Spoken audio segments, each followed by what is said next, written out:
ദൈവത്തിൻ്റെ മാറ്റമില്ലാത്ത വചനത്തിൽ 3 റാപ്ചറുകളെക്കുറിച്ച് എഴുതി വയ്ക്കപ്പെട്ടിരിക്കുന്നത്. ഒന്ന്, ബോഡി ഓഫ് ക്രൈസ്റ്റിൻ്റെ, അതായത് നമ്മുടെ റാപ്ചർ സൗജന്യമായി ഒരു പ്രവൃത്തിയും കൂടാതെ വിശ്വാസത്താൽ നീതീകരിക്കപ്പെട്ടവരായി സൗജന്യമായി നമുക്ക് സ്വർഗത്തിലെത്താൻ കഴിയും. തുടർന്ന് 2 സാക്ഷികൾ അവർ കൊല്ലപ്പെടുകയും അപ്പോൾ തന്നെ അവർക്ക് 3.5 ദിവസം കഴിയുമ്പോൾ ജീവശ്വാസം കടന്നു വന്ന് അവരെ സ്വർഗത്തിലേക്ക് കയറി വരാൻ പറയുമ്പോൾ അവരെയും സ്വർഗത്തിലേക്ക് എടുക്കപ്പെടുകയും അപ്പോൾ തന്നെ 144,000 പേര് മുദ്രിതരായതുകൊണ്ട് അവരെയും ദൈവം സ്വർഗത്തിലേക്ക് കൊണ്ടുപോകുന്നതായിട്ട് നമുക്ക് കാണാൻ സാധിക്കുന്നുണ്ട്.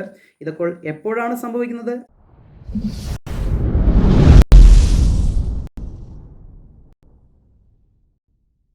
സ്നേഹമുള്ളവരെ, പുതിയൊരു വീഡിയോയിലേക്ക് എല്ലാ പ്രിയപ്പെട്ടവർക്കും ഒരിക്കൽ കൂടി സ്വാഗതം. അതിപ്രധാനമായിട്ടുള്ളൊരു വിഷയമാണ് നമ്മളിന്ന് ചിന്തിക്കാൻ പോകുന്നത്. അതായത് റാപ്ചറിനെ കുറിച്ച് തന്നെയാണ്. എന്ന് പറഞ്ഞാൽ 3 തരം റാപ്ചറിനെ കുറിച്ച് നമ്മൾ ചിന്തിക്കാൻ പോവുകയാണ്. ക്രിസ്തീയ കോളത്തിൽ പൊതുവെ റാപ്ചർ എന്ന് പറഞ്ഞാൽ ഒരു റാപ്ചറിനെ കുറിച്ച് മാത്രമാണ് അറിവുള്ളത്. എന്നാൽ ഇനി ആനുകാലികമായിട്ട് അല്ലെങ്കിൽ തുടർന്ന് ഭൂമിയിൽ സംഭവിക്കാൻ പോകുന്ന 3 റാപ്ചറിനെ കുറിച്ചാണ് നമ്മൾ ഇന്ന് ചിന്തിക്കാൻ പോകുന്നത്. അതെന്താണെന്നും അത് എപ്പോഴാണെന്നും അതെങ്ങനെയാണെന്നും നമുക്ക് സവിസ്തരം ചിന്തിക്കാം. തിരുവചന അടിസ്ഥാനത്തിൽ നമുക്കറിയാം, ക്രിസ്തുവിൻ്റെ ശരീരമാകുന്ന സഭയ്ക്കാണ് ഇനി റാപ്ചർ ഉള്ളത്. അപ്പോൾ തന്നെ ക്രിസ്തുവിൻ്റെ ശരീരമാകുന്ന സഭയെ കൂടാതെ 2 സാക്ഷികൾക്ക് ഒരു റാപ്ചറുണ്ട്. അപ്പോൾ തന്നെ 144,000 പേർക്കും ഒരു റാപ്ചറുണ്ട്. ഈ വീഡിയോയുടെ ആകെത്തുക ഞാൻ നിങ്ങളോട് പറഞ്ഞു കഴിഞ്ഞു. എന്നാൽ പെട്ടെന്ന് കേൾക്കുമ്പോൾ 3 റാപ്ചറോ എന്നുള്ളൊരു ചോദ്യം എല്ലാവരുടെ ഹൃദയത്തിൽ ഉദിച്ചിരിക്കാം. അപ്പോൾ അതിനൊരു വിശദീകരണം ആവശ്യമാണ്. അതുകൊണ്ടാണ് നമുക്ക് ആദ്യമായിട്ട് റാപ്ചറിനെ കുറിച്ച് നമുക്ക് ചിന്തിക്കാം. കഴിഞ്ഞ വീഡിയോകളിലൊക്കെ നമ്മൾ റാപ്ചറിനെ കുറിച്ച്, അതായത് ക്രിസ്തുവിൻ്റെ ശരീരമാകുന്ന സഭയുടെ റാപ്ചറിനെ കുറിച്ച് നമ്മൾ ചിന്തിച്ചു. 1 കൊരിന്ത്യർ ലേഖനം 15-ാം അധ്യായത്തിൻ്റെ 51 മുതൽ 52 വരെയുള്ള വാക്യങ്ങൾ. ഞാനൊരു മർമ്മം നിങ്ങളോട് പറയാം, നാം എല്ലാവരും നിദ്ര കൊള്ളുകയില്ല, എന്നാൽ അന്ത്യകാഹളത്തിങ്കൽ പെട്ടെന്ന് കണ്ണിമയ്ക്കുന്നതിനിടയിൽ നാം എല്ലാവരും രൂപാന്തരപ്പെടും. കാഹളം ധ്വനിക്കും, മരിച്ചവർ അക്ഷയരായി ഉയർക്കുകയും നാം രൂപാന്തരപ്പെടുകയും ചെയ്യും. ഈ വാക്യപ്രകാരം മറഞ്ഞിരുന്നൊരു മാർമിക സത്യത്തിലൂടെ മിസ്റ്ററി ആയിരുന്ന, മർമ്മമായിരുന്ന ഒരു സത്യം പൗലോസ് വെളിപ്പെടുത്തുകയാണ്. നമ്മളെല്ലാവരും മരിക്കുകയില്ല, മരണം കാണാതെ ഒരു കൂട്ടം ജനം ഈ ഭൂമിയിൽ നിന്നും എടുക്കപ്പെടും എന്നുള്ളത് കൊരിന്ത്യർ ലേഖനം 15-ാം അധ്യായത്തിൻ്റെ 51 മുതൽ 52 വരെയുള്ള വാക്യങ്ങളും താഴേക്കുള്ള വാക്യങ്ങളിലും വായിച്ചാൽ നമുക്ക് മനസ്സിലാക്കാൻ സാധിക്കുന്നുണ്ട്. അപ്പോൾ തന്നെ 1 തെസ്സലോനിക്ക ലേഖനം 4-ാം അധ്യായം അതിൻ്റെ 16 മുതലുള്ള വാക്യങ്ങൾ. കർത്താവ് തൻ ഗംഭീരനാദത്തോടും പ്രധാന ദൂതൻ്റെ ശബ്ദത്തോടും ദൈവത്തിൻ്റെ കാഹളത്തോടും കൂടെ സ്വർഗത്തിൽ നിന്ന് ഇറങ്ങി വരികയും ക്രിസ്തുവിൽ മരിച്ചവർ മുമ്പേ ഉയർത്തെഴുന്നേൽക്കുകയും ചെയ്യും. പിന്നെ ജീവനോട് ശേഷിക്കുന്ന നാം അവരോടൊരുമിച്ച് ആകാശത്തിൽ കർത്താവിനെതിരേൽപ്പാൻ മേഘങ്ങളിൽ എടുക്കപ്പെടും. ഇങ്ങനെ നാം എപ്പോഴും കർത്താവിനോട് കൂടെ ഇരിക്കും. ഇവിടെയും കർത്താവിൻ്റെ മധ്യാകാശ വരവിനെക്കുറിച്ച്, റാപ്ചറിനെ കുറിച്ചുള്ള വചനങ്ങൾ രേഖപ്പെടുത്തി വെച്ചിരിക്കുകയാണ്. അത് സംഭവിക്കുക തന്നെ ചെയ്യും. എന്നാൽ പൗലോസ് അപ്പോസ്തലൻ കർത്താവ് തൻ ഗംഭീരനാദത്തോടും പ്രധാന ദൂതൻ്റെ ശബ്ദത്തോടും കൂടെ കർത്താവ് വരുമെന്ന് പറഞ്ഞപ്പോൾ ഈ വരവിനെക്കുറിച്ച് യഥാർത്ഥത്തിൽ തുടർന്നുള്ള സംഭവങ്ങൾ, ഭാവിയിൽ സംഭവിക്കേണ്ട കാര്യങ്ങളെക്കുറിച്ച് യോഹന്നാന് കിട്ടിയ വെളിപ്പാടിലാണ് റാപ്ചർ ആകുന്ന സംഭവത്തെക്കുറിച്ച്, അല്ലെങ്കിൽ ബോഡി ഓഫ് ക്രൈസ്റ്റ് റാപ്ചറായി പോകുന്ന അല്ലെങ്കിൽ ദൈവസ്ഥലിൽ നിൽക്കുന്ന കാഴ്ച കാണുവാൻ ഭാഗ്യം ലഭിച്ചത് യോഹന്നാനാണ്.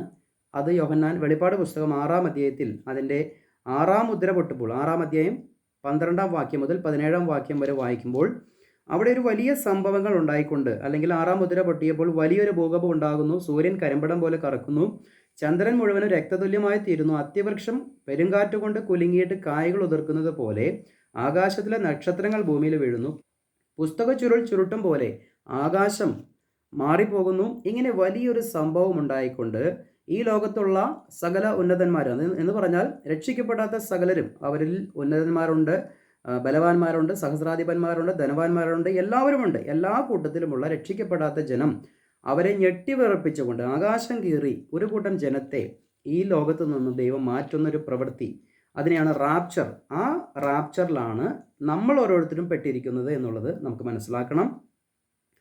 തുടർന്ന് 7-ാം അധ്യായത്തിലേക്ക് വരുമ്പോൾ വെളിപ്പാട് 7-ാം അധ്യായത്തിൻ്റെ 9 മുതൽ 17 വരെയുള്ള വാക്യങ്ങളെ വായിക്കുമ്പോൾ, ഇതിൻ്റെ ശേഷം സകല ജാതികളിലും ഗോത്രങ്ങളിലും വംശങ്ങളിലും ഭാഷകളിലും നിന്ന് ഉള്ളതായി ആർക്കും എണ്ണിക്കൂടാത്ത ഒരു മഹാപുരുഷാരം വെള്ള നിലയങ്കി ധരിച്ച് കയ്യിൽ കുരുത്തോലയുമായി സിംഹാസനത്തിനും കുഞ്ഞാടിന് മുൻപാകെ നിൽക്കുന്നത് ഞാൻ കണ്ടു.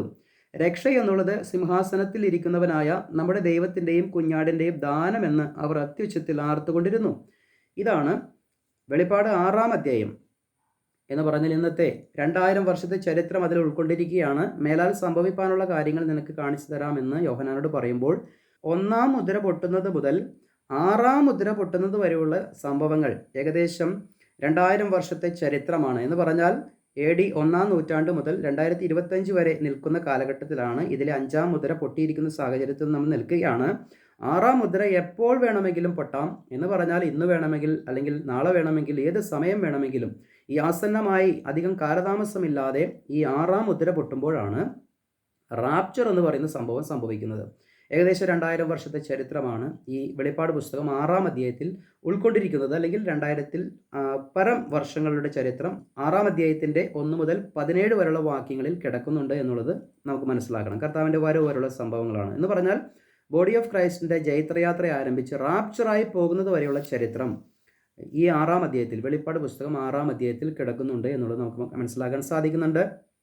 അപ്പോൾ തന്നെ 7-ാം അധ്യായത്തിൽ എണ്ണി തിട്ടപ്പെടുത്താൻ കഴിയാത്ത ഒരു മഹാപുരുഷാരം റാപ്ചറായി ദൈവസന്നിധിയിലും കുഞ്ഞാടൻ്റെ മുൻപാകെയും നിൽക്കുന്നത് യോഹന്നാൻ കാണുകയാണ്. അത് മറ്റാരുമല്ല, അത് ബോഡി ഓഫ് ക്രൈസ്റ്റ് തന്നെയാണ്. ഇനി ശ്രദ്ധിക്കാൻ പോകുന്ന കാര്യങ്ങൾ നമ്മൾ മനസ്സിലാക്കുമ്പോഴാണ് മേൽ പറഞ്ഞ വിഷയം അടക്കമുള്ള എല്ലാ വിഷയങ്ങളും നമുക്ക് കൃത്യമായിട്ട് മനസ്സിലാക്കാൻ സാധിക്കുകയുള്ളൂ. അതുകൊണ്ട് ഇവിടെ വരുന്നു 3 റാപ്ചറുകൾ, അത് എപ്പോഴൊക്കെ എന്നുള്ള ഈ തലക്കെട്ടിൽ നമ്മൾ ചിന്തിച്ചപ്പോൾ 1-ാമത്തെ റാപ്ചർ ബോഡി ഓഫ് ക്രൈസ്റ്റിൻ്റെ റാപ്ചറാണ് എന്നുള്ളത് നമുക്ക് ചിന്തിക്കുവാൻ കഴിഞ്ഞു. അതിനാധാരമായിട്ട് 1 കൊരിന്ത്യർ ലേഖനം 15-ാം അധ്യായത്തിൻ്റെ 51-52 വാക്യങ്ങൾ, 1 തെസ്സലോനിക്ക ലേഖനം 4-ാം അധ്യായത്തിൻ്റെ 16 മുതൽ 18 വരെയുള്ള വാക്യങ്ങൾ, വെളിപ്പാട് പുസ്തകം 6-ാം അധ്യായത്തിൻ്റെ 12 മുതൽ 17 വരെയുള്ള വാക്യങ്ങൾ, അപ്പോൾ തന്നെ 7-ാം അധ്യായത്തിൻ്റെ 9 മുതൽ 17 വരെയുള്ള വാക്യങ്ങളും വായിച്ചു കഴിഞ്ഞാൽ ബോഡി ഓഫ് ക്രൈസ്റ്റിനെ ദൈവം റാപ്ചറാക്കി സ്വർഗത്തിലേക്ക് കൊണ്ടുപോകുന്ന കാഴ്ച നമുക്ക് വ്യക്തമായി കാണാൻ സാധിക്കുന്നതാണ്. അത് സംഭവിക്കുക തന്നെ ചെയ്യും. അതാണ് നമ്മുടെ പ്രത്യാശ. അതിനുവേണ്ടി എന്ത് ചെയ്യണം? കർത്താവായ യേശു ക്രിസ്തു എൻ്റെ പാപങ്ങൾക്ക് വേണ്ടി മരിച്ചു, അടക്കപ്പെട്ടു, ഉയർത്തെഴുന്നേറ്റു എന്നുള്ള ആഴമായ വിശ്വാസം ആർക്കൊക്കെ ഉണ്ടാകുന്നുവോ അവരെ ആ വിശ്വസിക്കുന്ന മാത്രയിൽ ദൈവത്തിൻ്റെ ആത്മാവിനാൽ മുദ്രയിടുകയും ദൈവത്തിൻ്റെ ആത്മാവിനാൽ സ്നാനം കഴിപ്പിക്കുകയും അങ്ങനെ ക്രിസ്തുവിൻ്റെ ശരീരമാക്കി തീർക്കുകയും ചെയ്തതിന് ശേഷമാണ് മധ്യാകാശ വരവിൽ ആ വിശ്വാസത്തിലിരിക്കുന്ന മരിച്ചുപോയവരായിക്കോട്ടെ അവർ ഉയർത്തെഴുന്നേൽക്കുകയും ജീവനോടിരിക്കുന്നവരാണെങ്കിൽ അവർ രൂപാന്തരപ്പെടുകയും മരണം കാണാതെ രൂപാന്തരപ്പെട്ട ഒരു ശരീരം ലഭിച്ചുകൊണ്ട് വാനമേഘങ്ങളിൽ കർത്താവിനോടൊപ്പം വാനമേഘങ്ങളിൽ എടുക്കപ്പെടുന്നൊരു കാഴ്ചയാണ് റാപ്ചർ എന്ന് പറയുന്നത്. ഇത്രയും വാക്യങ്ങളിലൂടെ 1-ാമത്തെ റാപ്ചർ ഇവിടെ അവസാനിക്കുകയാണ്. നമ്മൾ സേഫായി സ്വർഗത്തിലെത്തിയിരിക്കുകയാണ്. എന്നാൽ തുടർന്ന് സംഭവിക്കേണ്ട 2 റാപ്ചറുകൾ എപ്പോഴൊക്കെയാണ് സംഭവിക്കുന്നത് എന്നുള്ളതാണ് ഇനി ശ്രദ്ധിക്കാൻ പോകുന്നത്. അതിൽ 2-ാമത്തെ റാപ്ചർ ആർക്കൊക്കെയാണ് എന്നുള്ളത് ചിന്തിക്കുമ്പോൾ വെളിപ്പാട് 11-ാം അധ്യായത്തിലേക്ക് വരുമ്പോൾ 2 സാക്ഷികളെ അവിടെ കാണുകയാണ്. 2 സാക്ഷികളുടെ സ്വർഗത്തിലേക്കുള്ള എടുക്കപ്പെടലിനെയാണ് 2-ാമത്തെ റാപ്ചർ എന്ന് ഞാൻ വിശേഷിപ്പിച്ചത്. റാപ്ചർ എന്ന് പറയുമ്പോൾ ദൈവം തൻ്റെ ശക്തി ഉപയോഗിച്ച് തൻ്റെ ജനത്തെ സ്വർഗത്തിലേക്ക് കൊണ്ടുപോകുന്ന, അല്ലെങ്കിൽ ഈ ലോകത്ത് നിന്ന് മാറ്റുന്ന ഒരു പ്രവൃത്തിക്കാണ് ഞാൻ റാപ്ചർ എന്ന് ഉദ്ദേശിച്ചത്. അതുകൊണ്ടാണ് 3 റാപ്ചറുകളെ കുറിച്ച് നമ്മൾ ചിന്തിക്കുന്നത്. 1-ാമത്തെ റാപ്ചർ ബോഡി ഓഫ് ക്രൈസ്റ്റിൻ്റെ റാപ്ചറാണ്. അതിനെക്കുറിച്ച് നമ്മൾ ചിന്തിച്ചു. നമ്മൾ സ്വർഗത്തിലെത്തുകയാണ്. പിന്നെ സംഭവിക്കുന്നത് 2 സാക്ഷികളുടെ റാപ്ചറാണ്.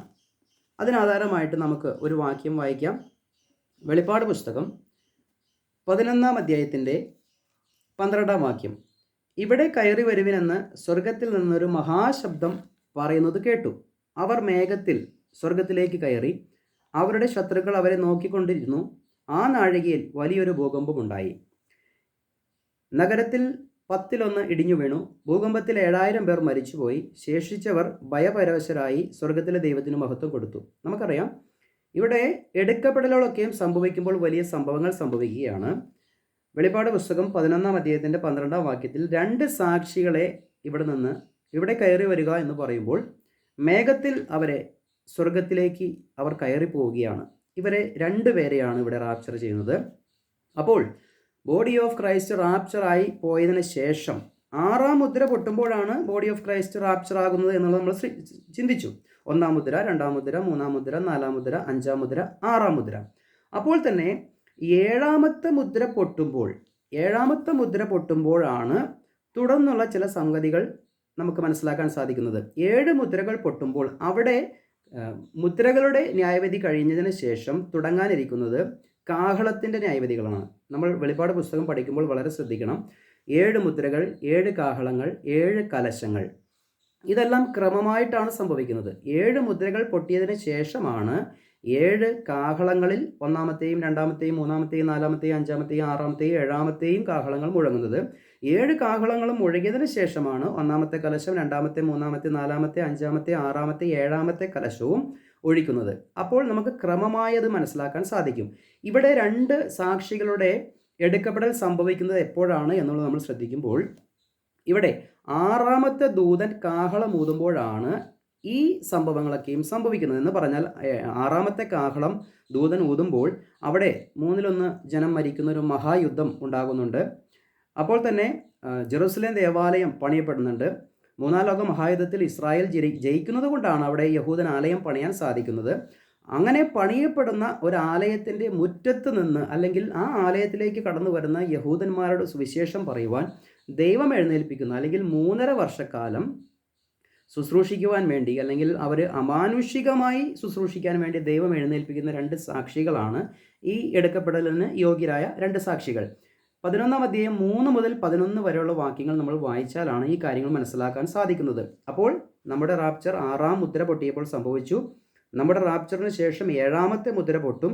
ആ 7ാമത്തെ മുദ്ര പൊട്ടിക്കഴിയുമ്പോൾ അതിനകത്ത് 7 കാഹളവും പിടിച്ചുകൊണ്ടിരിക്കുന്ന കാഹള ന്യായവിധികളിൽ അകപ്പെടുന്ന ഒരു കാര്യത്തെക്കുറിച്ച് ബൈബിൾ പറഞ്ഞിരിക്കുകയാണ്. അതിലെ 6ാമത്തെ കാഹളത്തിലാണ് ഈ സംഭവങ്ങൾ, 3-ാം ലോക മഹായുദ്ധം അടക്കമുള്ള, ജെറുസലേം ദേവാലയം അടക്കമുള്ള, ദേവാലയത്തിൻ്റെ പണി അടക്കമുള്ള 2 സാക്ഷികളുടെ ആ രംഗപ്രവേശനം അടക്കമുള്ള കാര്യങ്ങൾ അടങ്ങിയിരിക്കുന്നത്. അങ്ങനെ 6ാമത്തെ ദൂതൻ ഊതുമ്പോഴാണ് ഈ റാപ്ചർ സംഭവിക്കുന്നത്. ഏത് റാപ്ചർ?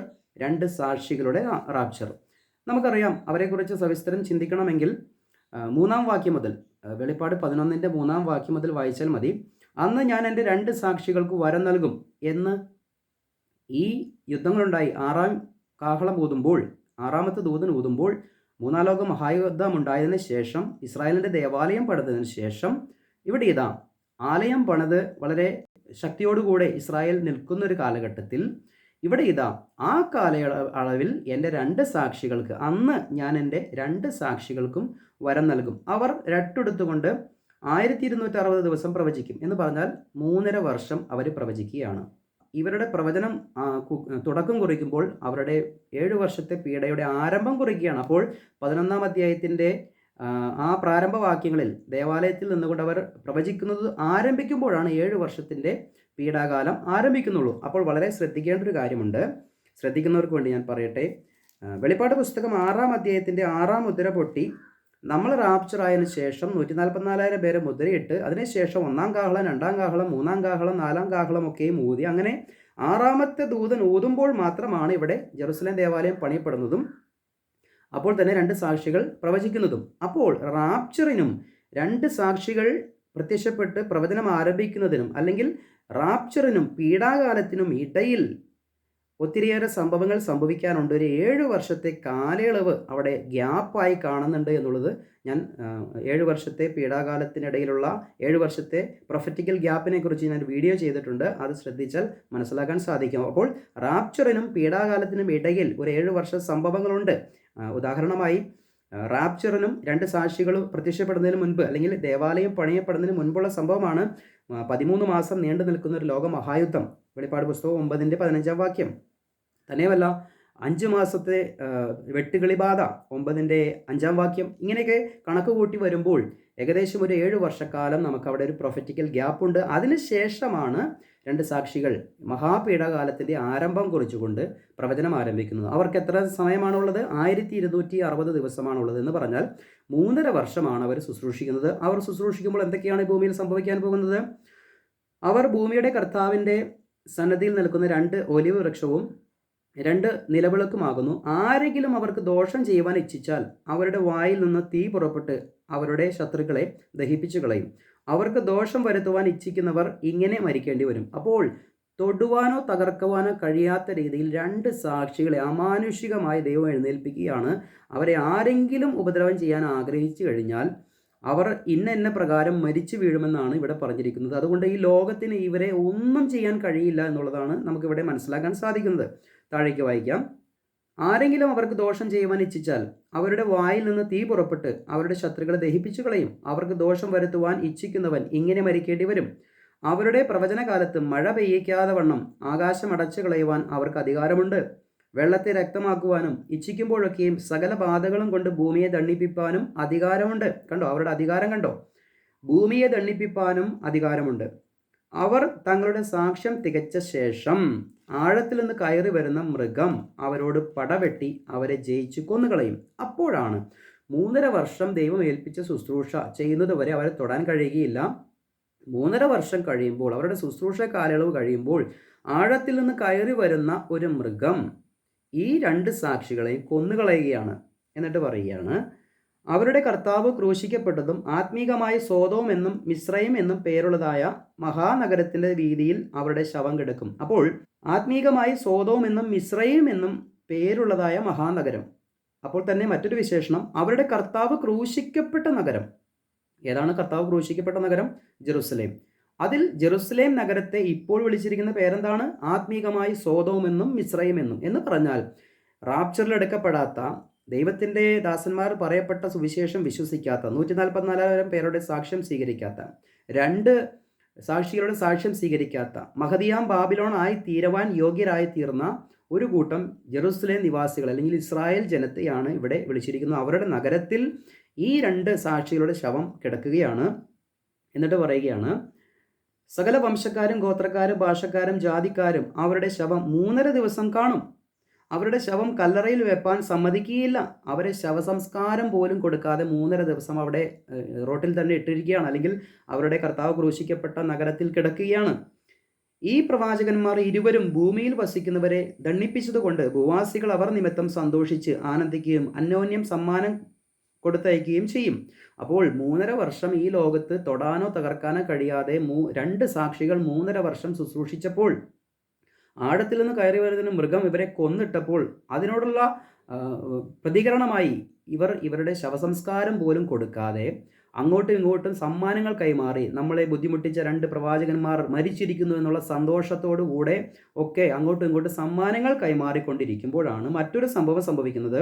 11-ാം വാക്യം, 3.5 ദിവസം കഴിഞ്ഞ ശേഷം ദൈവത്തിൽ നിന്ന് ജീവശ്വാസം അവരിൽ വന്ന് അവർ കാലൂന്നി നിന്നു. കണ്ടോ, 3.5 ദിവസം കഴിഞ്ഞപ്പോൾ ദൈവത്തിൽ നിന്നുള്ള ജീവശ്വാസം വന്ന് അവർ എഴുന്നേറ്റ് നിൽക്കുകയാണ്. ആ മരിച്ചു കിടക്കുന്ന സ്ഥലത്ത് നിന്ന് അവർ എഴുന്നേറ്റ് നിൽക്കുകയാണ്. അവരെ കണ്ടവർ ഭയപരവശരായി തീർന്നു. നേരത്തെ സമ്മാനങ്ങളൊക്കെ കൈമാറി ഇവരെ കൊന്നല്ലോ, തലവേദന തീർന്നല്ലോ എന്ന് പറഞ്ഞ ലോക നേതാക്കന്മാരൊക്കെയും പേടിച്ച് ഭയപരവശരാവുകയാണ്. നമ്മൾ റാപ്ചർ ചെയ്തപ്പോഴും ഈ ലോകത്തിലുള്ളവർ, ശേഷിച്ചിരിക്കുന്നവർ ഭയപരവശരായതാണ്. ഇപ്പോഴിതാ ഇവർ കാലൂതി നിൽക്കുന്നത് കണ്ടപ്പോൾ അവർ ഭയപരവശരായി തീരുകയാണ്. ഇവിടെ കയറി വരുവിനെന്ന് സ്വർഗത്തിൽ നിന്ന് ഒരു മഹാശബ്ദം പറയുന്നത് കേട്ടു. അവർ മേഘത്തിൽ സ്വർഗത്തിലേക്ക് കയറി. അവരുടെ ശത്രുക്കൾ അവരെ നോക്കിക്കൊണ്ടിരുന്നു. ആ നാഴികയിൽ വലിയൊരു ഭൂകമ്പമുണ്ടായി. കണ്ടോ, അവരുടെ ശത്രുക്കൾ നോക്കി നിൽക്കുമ്പോൾ പീഡാകാലത്തിൻ്റെ മധ്യത്തിൽ 3.5 വർഷം കഴിഞ്ഞപ്പോൾ ഇവരെ സ്വർഗത്തിലേക്ക് ദൈവം കൊണ്ടുപോവുകയാണ്. ആ സമയത്ത് തന്നെ എന്താണ് സംഭവിക്കുന്നത്? ആ നാഴികയിൽ തന്നെ വലിയൊരു ഭൂകമ്പം ഉണ്ടാവുകയാണ് ഈ ലോകത്ത്. കർത്താവായ യേശുക്രിസ്തു ഉയർത്തെഴുന്നേറ്റപ്പോഴും റാപ്ചർ സംഭവിച്ചപ്പോഴും ഇപ്പോഴത്തെ 2 സാക്ഷികൾ ഉയർത്തെഴുന്നേറ്റ് സ്വർഗത്തിലേക്ക് പോകുമ്പോഴും വലിയ ഭൂകമ്പവും വലിയ സംഭവങ്ങളും ഭൂമിയിൽ ഉണ്ടാവുകയാണ്. ഈ 2 സാക്ഷികളുടെ റാപ്ചർ നടന്നപ്പോൾ ഉണ്ടായ സംഭവമാണ്. അവിടെ ഒരു വലിയ ഭൂകമ്പം ഉണ്ടായപ്പോൾ എന്താണ് സംഭവിച്ചത്? നഗരത്തിൽ 10-1 ഇടിഞ്ഞു വീണു. ഭൂകമ്പത്തിൽ 7,000 പേർ മരിച്ചുപോയി. ശേഷിച്ചവർ ഭയപരവശരായി സ്വർഗത്തിലെ ദൈവത്തിന് മഹത്വം കൊടുത്തു. അന്നത്തെ ന്യൂസ് ചാനലുകളൊക്കെയും പറയും, ഇതാ വലിയൊരു ഭൂകമ്പം ഉണ്ടായിരിക്കുന്നു, മരിച്ചവർ എത്ര പേരാണെന്ന് അറിയില്ല എന്നുള്ളൊരു ന്യൂസ് കേൾക്കാം അന്ന്. പക്ഷേ വചനത്തിൽ വ്യക്തമായി എഴുതി വച്ചിരിക്കുകയാണ്, ആ ഭൂകമ്പത്തിൽ 7,000 പേര് മരിക്കുമെന്ന് മുൻകൂട്ടി രേഖപ്പെടുത്തി ബൈബിളിൽ വെച്ചിരിക്കുകയാണ്. അന്ന് സകല വാർത്താ മാധ്യമങ്ങളും പറയും വലിയൊരു ഭൂകമ്പം ഉണ്ടായിരിക്കുന്നു, അനേകർ കൊല്ലപ്പെട്ടിരിക്കുന്നു, ആരൊക്കെ മരിച്ചിരിക്കുന്നുവെന്നോ എത്ര ആൾ കൊല്ലപ്പെട്ടുവെന്നോ ഒന്നും അറിയുകയില്ല എന്നൊക്കെ ഇങ്ങനെ പറയുമ്പോൾ വളരെ വ്യക്തമായി ഇന്ന് നമുക്കിത് മനസ്സിലാക്കാൻ സാധിക്കുകയാണ്. അന്നത്തെ ഭൂകമ്പത്തിൽ 2 സാക്ഷികൾ ഈ സ്വർഗത്തിലേക്ക് എടുക്കപ്പെടുന്ന സാഹചര്യത്തിൽ വലിയ ഭൂകമ്പം ഉണ്ടാകുമ്പോൾ 7,000 പേർ മരിച്ചു വീഴും എന്നുള്ളത് നമ്മളിവിടെ കാണുകയാണ്. ഇവർ റാപ്ചറായി പോകുന്നത് 6-ാം ദൂതൻ ഊതുമ്പോഴാണ് എന്നുള്ളതും മനസ്സിലാക്കണം. അപ്പോൾ നമ്മുടെ റാപ്ചർ സംഭവിച്ചത് 6-ാമത്തെ മുദ്ര പൊട്ടുമ്പോഴാണെങ്കിൽ 7-ാമത്തെ മുദ്രയും കഴിഞ്ഞതിന് ശേഷം 1, 2, 3, 4, 5 6-ാമത്തെ ദൂതൻ കാഹളം ഊതുമ്പോഴാണ് ഈ 2 സാക്ഷികൾ സ്വർഗത്തിലേക്ക് എടുക്കപ്പെടുന്നത്. അങ്ങനെ 2 സാക്ഷികളുടെ റാപ്ചറും നമ്മൾ കണ്ടു കഴിഞ്ഞു, നമ്മൾ മനസ്സിലാക്കി കഴിഞ്ഞു. എന്നാൽ ഇനി സംഭവിക്കാൻ പോകുന്നതാണ് 144,000 പേരുടെ റാപ്ചർ. എന്ന് പറഞ്ഞാൽ വെളിപ്പാട് പുസ്തകം 12-ാം അധ്യായം ഇവരുടെ റാപ്ചർ സംഭവിക്കുന്നത് 7ാമത്തെ ദൂതൻ കാഹളം ഊതുമ്പോഴാണ്. അപ്പോൾ 2 സാക്ഷികൾ റാപ്ചർ ആയത് 6ാമത്തെ ദൂതൻ കാഹളം ഊതുമ്പോഴാണെങ്കിൽ അല്പം കൂടി മുന്നോട്ട് പോയ സാഹചര്യം ഏകദേശം പീഡാകാലത്തിൻ്റെ മധ്യകാലം തന്നെ. അവിടെ ആ റാപ്ചറിന് ശേഷം അല്ലെങ്കിൽ 2 സാക്ഷികളുടെ റാപ്ചർ കഴിഞ്ഞതിന് ശേഷം ഉടൻ തന്നെ 7ാമത്തെ കാഹളം മുഴക്കുകയാണ്. അപ്പോൾ തന്നെ വെളിപ്പാട് പുസ്തകം 12-ന്റെ 5-ാം വാക്യത്തിൽ ഇങ്ങനെ പറയുകയാണ്, അവൾ സകല ജാതികളെയും ഇരുമ്പുകോൽ കൊണ്ട് മേയ്പ്പാനുള്ള ഒരു ആൺകുട്ടിയെ പ്രസവിച്ചു. കുട്ടി ദൈവത്തിൻ്റെ അടുക്കിലേക്കും അവൻ്റെ സിംഹാസനത്തിലേക്കും പെട്ടെന്ന് എടുക്കപ്പെട്ടു. ഇവിടെ ഒരു പ്രത്യേക സാഹചര്യത്തിൽ 144,000 പേര് എന്ന് പറയുന്ന ഒരു ആൺകുട്ടിയെ സ്വർഗത്തിലേക്ക് എടുക്കുകയാണ്. ഈ ആൺകുട്ടി യേശുക്രിസ്തുവോ അല്ലെങ്കിൽ മറ്റുള്ള എന്തെങ്കിലും തരത്തിലുള്ള മറ്റുള്ള സഭകളോ ഇതൊന്നുമല്ല, അല്ലെങ്കിൽ ഏതെങ്കിലും പ്രത്യേക ഒരു ജനവിഭാഗമല്ല. ഇത് ഇസ്രായേലിൽ നിന്നും 7-ാം അധ്യായത്തിൽ മുദ്രയിട്ട് വേർതിരിക്കുന്ന ഇസ്രായേൽ ഗോത്രങ്ങളിൽ നിന്നും വേർതിരിച്ച 12,000 പേരെ വെച്ച് വേർതിരിച്ച 1,44,000 പേരടങ്ങുന്ന അവരെ മുഴുവനായി വിളിച്ചിരിക്കുന്നൊരു പേരാണ് ഒരു ആൺകുട്ടി എന്ന് പറയുന്നത്. ഈ ആൺകുട്ടിയെയാണ് സ്വർഗത്തിലേക്ക് എടുക്കപ്പെടുന്നത്. ഈ ആൺകുട്ടി പിന്നീട് എടുക്കപ്പെട്ടതിന് ശേഷം 14-ന്റെ 1-ാം വാക്യം മുതൽ 5-ാം വാക്യം വരെ വായിച്ചു കഴിഞ്ഞാൽ, പിന്നെ ഞാൻ സിയോൻ മലയിൽ കുഞ്ഞാടും അവനോടുകൂടെ നെറ്റിയിൽ അവൻ്റെ നാമവും പിതാവിൻ്റെ നാമവും എഴുതിയിരിക്കുന്ന 144,000 പേരും നിൽക്കുന്നത് കണ്ടോ. ഇവരെടുക്കപ്പെട്ടതിന് ശേഷം ദൈവസന്നിധിയിൽ ഇവർ നിൽക്കുകയാണ്. അതിനുശേഷം അവരുടെ വർണ്ണനകൾ മനസ്സിലാക്കണമെങ്കിൽ വെളിപ്പാട് പുസ്തകം 14-ാം അധ്യായത്തിൽ 1 മുതൽ 5 വരെയുള്ള വാക്യങ്ങൾ വായിച്ചാൽ മതി. അവരെ ആദ്യ ഫലമായി മനുഷ്യരുടെ ഇടയിൽ നിന്നും വീണ്ടെടുത്തിരിക്കുന്നു എന്നുള്ള പദപ്രയോഗങ്ങളൊക്കെ നമുക്ക് അവിടെ നിന്ന് കാണാൻ സാധിക്കുന്നുണ്ട്. അവരെ സ്വർഗത്തിൽ നിന്ന് ദൈവത്തെ മഹത്വപ്പെടുത്തുന്നതായിട്ട് നമുക്ക് കാണാൻ സാധിക്കുന്നുണ്ട്. വിശദീകരണം ആവശ്യമുള്ളവർ വെളിപ്പാട് പുസ്തകം 14-ാം അധ്യായത്തിൻ്റെ 1 മുതൽ 5 വരെയുള്ള വാക്യങ്ങൾ വായിച്ചു കൊള്ളുക. അപ്പോൾ ഇവിടെ ശ്രദ്ധിക്കണം, 6ാമത്തെ മുദ്ര പൊട്ടുമ്പോൾ റാപ്ചർ സംഭവിക്കുന്നു. അപ്പോൾ തന്നെ 2 സാക്ഷികളുടെ റാപ്ചർ സംഭവിക്കുന്ന എപ്പോഴാണ്? 6ാമത്തെ ദൂതൻ ഊതുമ്പോഴാണ്. അപ്പോൾ തന്നെ 7ാമത്തെ ദൂതൻ ഊതുമ്പോഴാണ് 144,000 പേരുടെ എടുക്കപ്പെടൽ അഥവാ റാപ്ചർ സംഭവിക്കുന്നത് എന്ന് നമുക്ക് കാണാൻ സാധിക്കുന്നുണ്ട്. അപ്പോൾ തന്നെ നമുക്കറിയാം, 2 സാക്ഷികൾ അവരെ കൊന്ന് രംഗപ്രവേശനം ചെയ്യുന്ന ഈ മൃഗം അവനാണ് എതിർ ക്രിസ്തുവായി രംഗപ്രവേശനം ചെയ്യുന്നത്. അപ്പോൾ എതിർ ക്രിസ്തു എവിടെയാണ് വരുന്നത്? 6ാം മുദ്ര പൊട്ടുമ്പോൾ വരുന്നുണ്ടോ? അല്ലെങ്കിൽ 1ാം മുദ്ര പൊട്ടുമ്പോഴോ 2ാം മുദ്ര പൊട്ടുമ്പോഴോ 6 മുദ്രകൾ വരെ പൊട്ടുമ്പോഴോ അവൻ വരുന്നുണ്ടോ? ഇല്ല. 7ാം മുദ്ര പൊട്ടുമ്പോൾ വരുന്നുണ്ടോ? ഇല്ലേ ഇല്ല. 1ാം കാഹളം മുഴങ്ങുമ്പോഴുണ്ടോ? ഇല്ല. 2 ഉണ്ടോ? 3 ഉണ്ടോ? 4 ഉണ്ടോ? 5 ഉണ്ടോ? ഇവിടെയൊന്നും 5ാം കാഹളം മുഴങ്ങുന്നത് വരെ ഈ എതിർ ക്രിസ്തുവിനെ നമുക്കിവിടെ കാണാൻ സാധിക്കില്ല. എന്നാൽ 6ാമത്തവൻ ഊതുമ്പോഴാണ് 2 സാക്ഷികൾ പ്രത്യക്ഷപ്പെടുന്നതോടുകൂടിയാണ് ഇവൻ ആഴത്തിൽ നിന്ന് കയറി വരുന്നത്. അപ്പോൾ തന്നെ 7ാമത്തെ ദൂതൻ ഊതിക്കഴിയുമ്പോഴാണ് ഇവൻ ശക്തിയോടെ ഈ ലോകത്ത് ഭരിക്കുവാൻ വേണ്ടി ഇവനെ സ്വർഗത്തിൽ നിന്നും മിഖായേൽ വെട്ടിയിടുന്ന കാഴ്ച നമ്മൾ കാണുന്നത്. ഞാൻ പറഞ്ഞത് മനസ്സിലായോ? അതായത് 7ാമത്തെ ദൂതൻ കാഹളം ഊതുമ്പോൾ ഒരു സംഭവം സംഭവിക്കുകയാണ്. 12-ന്റെ 7-ാം വാക്യം, പിന്നെ സ്വർഗത്തിൽ യുദ്ധമുണ്ടായി. മിഖായേലും അവൻ്റെ ദൂതന്മാരും മഹാസർപ്പത്തോട് പടവെട്ടി, തൻ്റെ ദൂതന്മാരുമായി മഹാസർപ്പവും പടവെട്ടി ജയിച്ചില്ല താനും. സ്വർഗത്തിൽ അവരുടെ സ്ഥലം പിന്നെ കണ്ടതുമില്ല. കണ്ടോ, സ്വർഗത്തിൽ മിഖായേലും സാത്താനും തമ്മിൽ യുദ്ധമുണ്ടാവുകയാണ്. അപ്പോൾ സ്വർഗത്തിലെ ആ മിഖായേലും സാത്താനും അവൻ്റെ സംഘവും യുദ്ധമുണ്ടാകുന്നതിനും തൊട്ട് മുൻപുള്ളൊരു സാഹചര്യത്തിലാണ് 144,000 പേര് ലോകമെങ്ങും സുവിശേഷം അറിയിക്കുകയും മുദ്രിതരായതുകൊണ്ട് അവരെ ഒരു പോറൽ പോലും ഏൽക്കാതെ സ്വർഗത്തിലേക്ക് അവരെ എടുക്കപ്പെടുകയും ചെയ്യുന്നൊരു കാഴ്ച നമ്മൾ കണ്ടതിന് ശേഷം തൊട്ടടുത്ത നിമിഷമാണ്, അല്ലെങ്കിൽ തൊട്ടടുത്ത സാഹചര്യത്തിലാണ് സ്വർഗത്തിലൊരു യുദ്ധമുണ്ടായി. 144,000 പേര് സ്വർഗത്തിലേക്ക് പോവുകയും മിഖായേലും ദൂതന്മാരും സാത്താൻ്റെ ദൂതന്മാരുമായി യുദ്ധം ചെയ്യുകയും ആ യുദ്ധം ചെയ്ത് വിജയിച്ച മിഖായേൽ സാത്താനെയും ഭൂമിയിലേക്ക് തള്ളിക്കളയുകയും ചെയ്തു. വെളിപ്പാട് 12-ന്റെ 7 മുതൽ 12 വരെയുള്ള വാക്യങ്ങൾ വായിച്ചാൽ നമുക്ക് മനസ്സിലാക്കാൻ സാധിക്കും. പിശാച് തനിക്ക് അല്പകാലമേ ഉള്ളൂ എന്നറിഞ്ഞ് മഹാക്രോധത്തോടെ നിങ്ങളുടെ അടുക്കൽ ഇറങ്ങി വന്നിരിക്കുന്നു എന്നൊക്കെയും അവിടെ നമ്മൾ വായിക്കുന്നുണ്ട്. അപ്പോൾ ഭൂതലത്തെ മുഴുവൻ തെറ്റിച്ചു കളയുന്ന പിശാചും സാത്താനും എന്ന മഹാസർപ്പമായ പഴയ പാമ്പിനെ ഭൂമിയിലേക്ക് തള്ളിക്കളഞ്ഞു. അപ്പോൾ ഇങ്ങനെ ഈ സാത്താനെ ഭൂമിയിലേക്ക് തള്ളിക്കളയുമ്പോഴാണ് ഇവിടെ ആഴത്തിൽ നിന്ന് കയറി വന്ന മൃഗം 2 സാക്ഷികളെ കൊന്നു നിൽക്കുന്ന ഈ വ്യക്തിയിൽ ഈ സാത്താനിക ശക്തി പ്രവേശിക്കുമ്പോഴാണ് 13-ാം അധ്യായത്തിൻ്റെ 2-ാം വാക്യം മുതൽ വായിക്കുമ്പോൾ അവന് 42 മാസം പ്രവർത്തിപ്പാൻ അധികാരം ലഭിക്കുന്ന ഒരു എതിർ ക്രിസ്തു എന്ന് പറഞ്ഞാൽ ആദ്യത്തെ 3.5 വർഷം 2 സാക്ഷികൾ ശുശ്രൂഷിക്കുന്നു. രണ്ടാമത്തെ 3.5 വർഷം എതിർ ക്രിസ്തു പൂർണ്ണ ശക്തിയോടെ, സാത്താൻ്റെ ശക്തിയോടെ, വ്യാജമായ അടയാളങ്ങളോടെ, തെസ്സലോനിക്ക ലേഖനത്തിൽ പൗലോസ് പറഞ്ഞതുപോലെ അധർമ്മമൂർത്തിയുടെ വെളിപ്പെടലിനെ കുറിച്ച് അവിടെ സവിസ്തരം പറയുന്നുണ്ട്. അവൻ വ്യാജമായ അടയാളങ്ങളോടുകൂടെ കടന്നു വരും. സത്യത്തെ വിശ്വസിക്കാതെ അനീതിയിൽ രസിച്ചവർക്ക് ന്യായവിധി വരേണ്ടതിന് ഭോഷ്ക് വിശ്വസിക്കുവാൻ ഇടയായിത്തീരും എന്നൊക്കെ പറയുന്ന ആ സാഹചര്യം സംജാതമാകും. തുടർന്ന് 3.5 വർഷം ഈ എതിർ ക്രിസ്തുവിൻ്റെ ഭരണമാണ് ഉള്ളത് എന്ന് നമുക്ക് മനസ്സിലാക്കാൻ സാധിക്കുന്നുണ്ട്. അതിനൊടുവിലാണ്, ആ 7 വർഷത്തിൻ്റെ ഒടുവിലാണ് കർത്താവ് മഹത്വത്തിൽ പ്രത്യക്ഷപ്പെടുന്നത്. അത് വെളിപ്പാട് പുസ്തകം 19-ാം അധ്യായത്തിൻ്റെ 11 മുതലുള്ള വാക്യങ്ങളിൽ നമുക്ക് കാണാം. ദൈവത്തിൻ്റെ മാറ്റമില്ലാത്ത വചനത്തിൽ 3 റാപ്ചറുകളെ കുറിച്ച് എഴുതി വയ്ക്കപ്പെട്ടിരിക്കുന്നത്. ഒന്ന്, ബോഡി ഓഫ് ക്രൈസ്റ്റിൻ്റെ, അതായത് നമ്മുടെ റാപ്ചർ സൗജന്യമായി ഒരു പ്രവൃത്തിയും കൂടാതെ വിശ്വാസത്താൽ നീതീകരിക്കപ്പെട്ടവരായി സൗജന്യമായി നമുക്ക് സ്വർഗത്തിലെത്താൻ കഴിയും.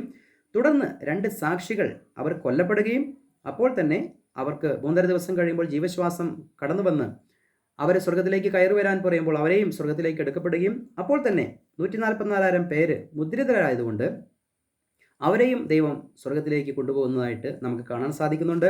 ഇതൊക്കെ എപ്പോഴാണ് സംഭവിക്കുന്നത്? റാപ്ചർ എന്ന് പറയുന്നത് എപ്പോൾ വേണമെങ്കിലും സംഭവിക്കാം. അത് നമ്മളുമായിട്ടുള്ള ബന്ധത്തിലാണ്. ദൈവം നമ്മെ റാപ്ചറായി ബോഡി ഓഫ് ക്രൈസ്റ്റിനെ ഇവിടെ നിന്ന് ഭൂമിയിൽ നിന്നും മാറ്റും.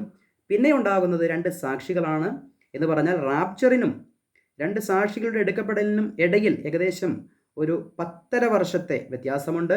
അപ്പോൾ തന്നെ അതിനുശേഷം 144,000 പേരുടെ റാപ്ചർ സംഭവിക്കും.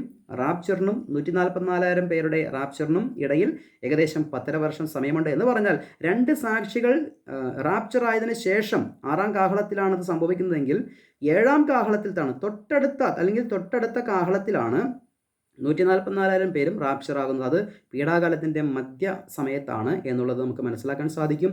ഇത് കൃത്യമായി നമുക്ക് മനസ്സിലാക്കിയിരുന്നാൽ വചനത്തിൻ്റെ സത്യങ്ങൾ മനസ്സിലാക്കുവാൻ നമുക്ക് എളുപ്പമാണ്.